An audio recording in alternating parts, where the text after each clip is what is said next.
The Masque of the Red Death by Edgar Allan Poe. The Red Death had long devastated the country.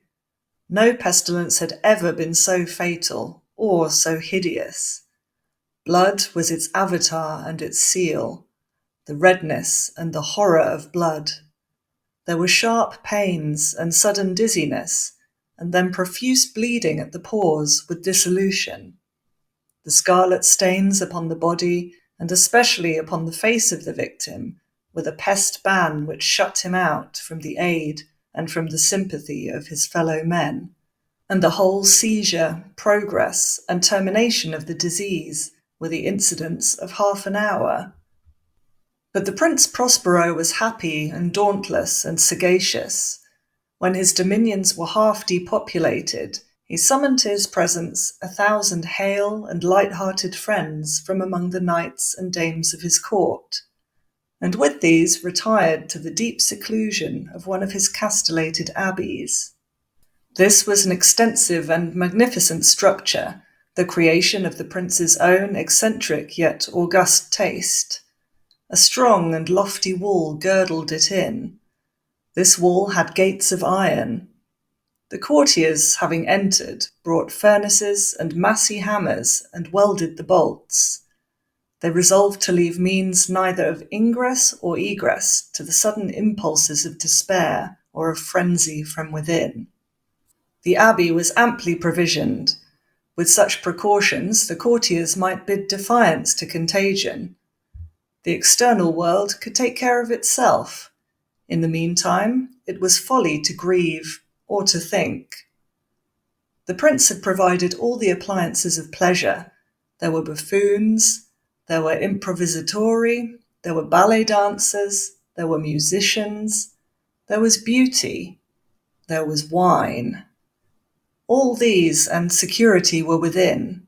Without was the Red Death. It was a voluptuous scene, that masquerade. But first, let me tell you of the rooms in which it was held. There were 7, an imperial suite. In many palaces, however, such suites form a long and straight vista, while the folding doors slide back nearly to the walls on either hand, so that the view of the whole extent is scarcely impeded. Here the case was very different, as might have been expected from the Duke's love of the bizarre. The apartments were so irregularly disposed that the vision embraced but little more than one at a time. There was a sharp turn at every 20 or 30 yards, and at each turn a novel effect. To the right and left, in the middle of each wall, a tall and narrow Gothic window looked out upon a closed corridor which pursued the windings of the suite. These windows were of stained glass, whose colour varied in accordance with the prevailing hue of the decorations of the chamber into which it opened. That at the eastern extremity was hung, for example, in blue, and vividly blue were its windows. The second chamber was purple in its ornaments and tapestries, and here the panes were purple. The third was green throughout, and so were the casements. The fourth was furnished and lighted with orange, the fifth with white, the sixth with violet. The 7th apartment was closely shrouded in black velvet tapestries that hung all over the ceiling and down the walls, falling in heavy folds upon a carpet of the same material and hue. But in this chamber only, the colour of the windows failed to correspond with the decorations. The panes here were scarlet, a deep blood colour. Now, in no one of the 7 apartments was there any lamp or candelabrum amid the profusion of golden ornaments that lay scattered to and fro, or depended from the roof. There was no light of any kind emanating from lamp or candle within the suite of chambers, but in the corridors that followed the suite there stood, opposite to each window, a heavy tripod bearing a brazier of fire that projected its rays through the tinted glass and so glaringly illumined the room. And thus were produced a multitude of gaudy and fantastic appearances.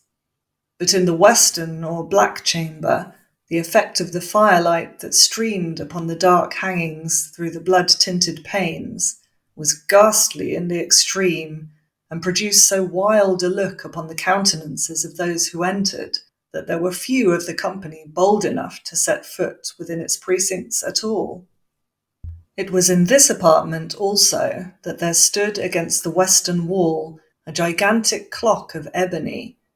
Its pendulum swung to and fro with a dull, heavy, monotonous clang, and when the minute hand made the circuit of the face, and the hour was to be stricken, there came from the brazen lungs of the clock a sound which was clear and loud and deep and exceedingly musical, but of so peculiar a note and emphasis that, at each lapse of an hour, the musicians of the orchestra were constrained to pause momentarily in their performance to hearken to the sound.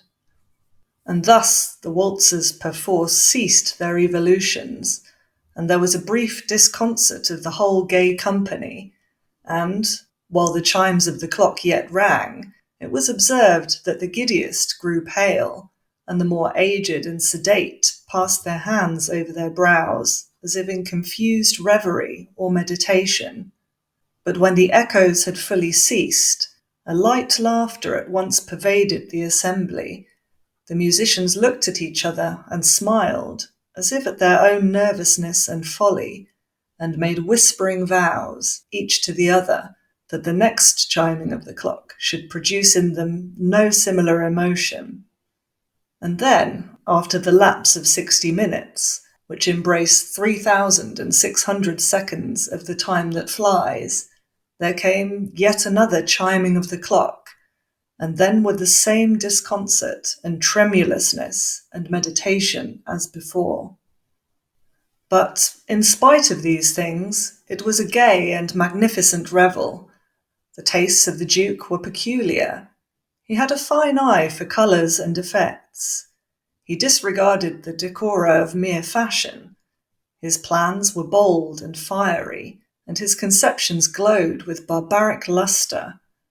There were some who would have thought him mad. His followers felt that he was not. It was necessary to hear and see and touch him to be sure that he was not. He had directed, in great part, the movable embellishments of the 7 chambers upon occasion of this great fete, and it was his own guiding taste which had given character to the masqueraders. Be sure they were grotesque. There were much glare and glitter and piquancy and phantasm, much of what has been seen since in Hernani. There were arabesque figures with unsuited limbs and appointments. There were delirious fancies such as the madman fashions. There was much of the beautiful, much of the wanton, much of the bizarre, something of the terrible, and not a little of that which might have excited disgust.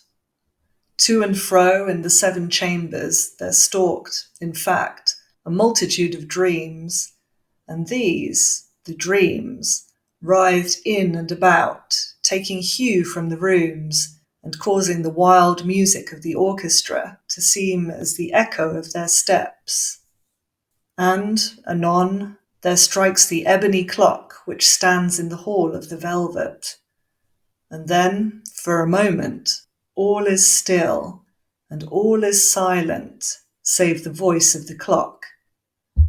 The dreams are stiff frozen as they stand, but the echoes of the chime die away. They have endured but an instant, and a light, half-subdued laughter floats after them as they depart.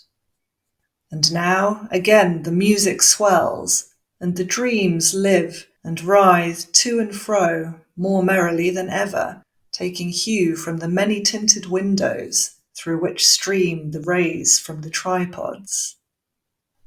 But to the chamber which lies most westwardly of the 7, there are now none of the maskers who venture, for the night is waning away, and there flows a ruddier light through the blood-coloured panes, and the blackness of the sable drapery appalls, and to him whose foot falls upon the sable carpet, there comes from the near clock of ebony a muffled peal, more solemnly emphatic than any which reaches their ears, who indulge in the more remote gaieties of the other apartments. But these other apartments were densely crowded, and in them beat feverishly the heart of life, and the revel went whirlingly on, until at length there commenced the sounding of midnight upon the clock, and then the music ceased, as I have told, and the evolutions of the waltzers were quieted, and there was an uneasy cessation of all things, as before. But now there were 12 strokes to be sounded by the bell of the clock, and thus it happened, perhaps, that more of thought crept, with more of time, into the meditations of the thoughtful among those who revelled. And thus, too, it happened, perhaps, that before the last echoes of the last chime had utterly sunk into silence, there were many individuals in the crowd who had found leisure to become aware of the presence of a masked figure which had arrested the attention of no single individual before. And the rumour of this new presence having spread itself whisperingly around, there arose at length from the whole company a buzz, a murmur, expressive of disapprobation and surprise. Then, finally, of terror, of horror, and of disgust. In an assembly of phantasms such as I have painted, it may well be supposed that no ordinary appearance could have excited such sensation. In truth, the masquerade license of the night was nearly unlimited, but the figure in question had out-Heroded Herod and gone beyond the bounds of even the prince's indefinite decorum.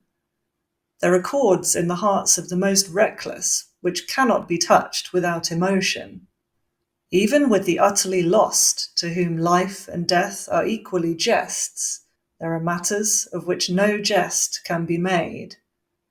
The whole company, indeed, seemed now deeply to feel that in the costume and bearing of the stranger neither wit nor propriety existed. The figure was tall and gaunt, and shrouded from head to foot in the habiliments of the grave. The mask which concealed the visage was made so nearly to resemble the countenance of a stiffened corpse that the closest scrutiny must have had difficulty in detecting the cheat. And yet all this might have been endured, if not approved, by the mad revellers around. But the mummer had gone so far as to assume the type of the Red Death. His vesture was dabbled in blood, and his broad brow, with all the features of the face, was besprinkled with the scarlet horror. When the eyes of Prince Prospero fell upon this spectral image, which with a slow and solemn movement, as if more fully to sustain its role, stalked to and fro among the waltzers, he was seen to be convulsed, in the first moment with a strong shudder, either of terror or distaste, but, in the next, his brow reddened with rage.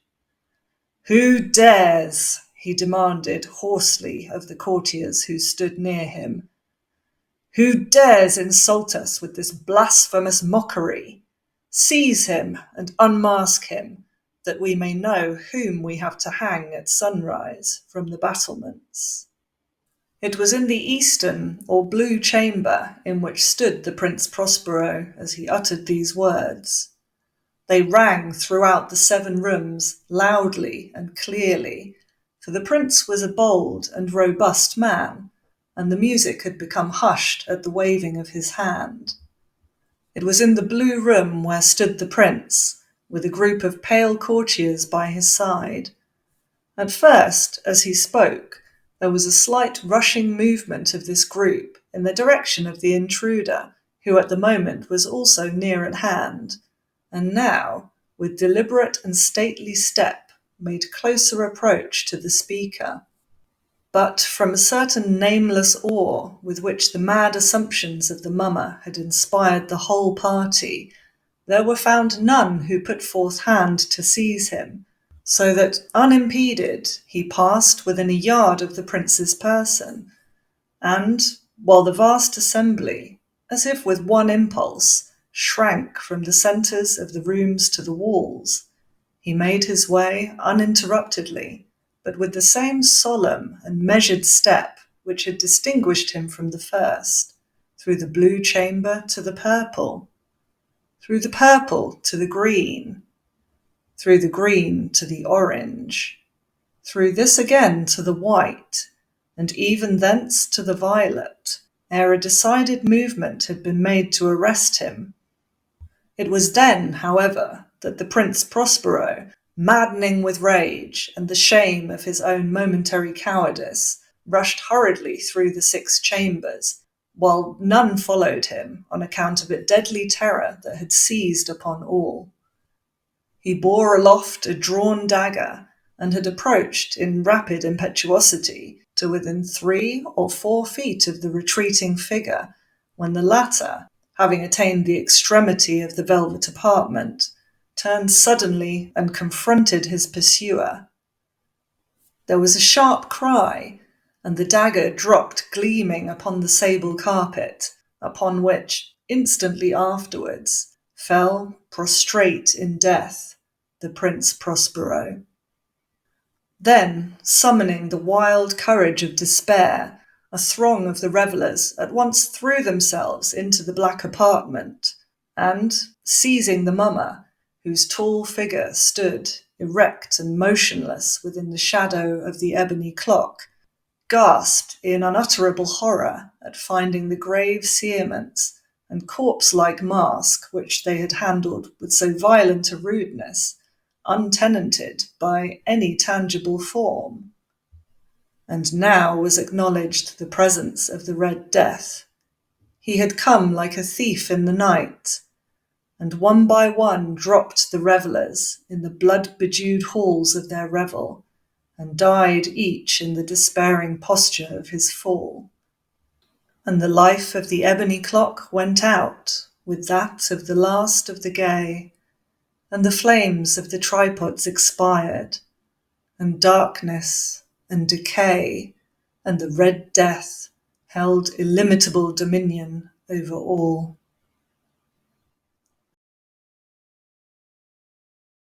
Thank you for listening. If you enjoyed that, then please give it a like and leave me a comment to let me know your thoughts. And why not subscribe for more? Until next time.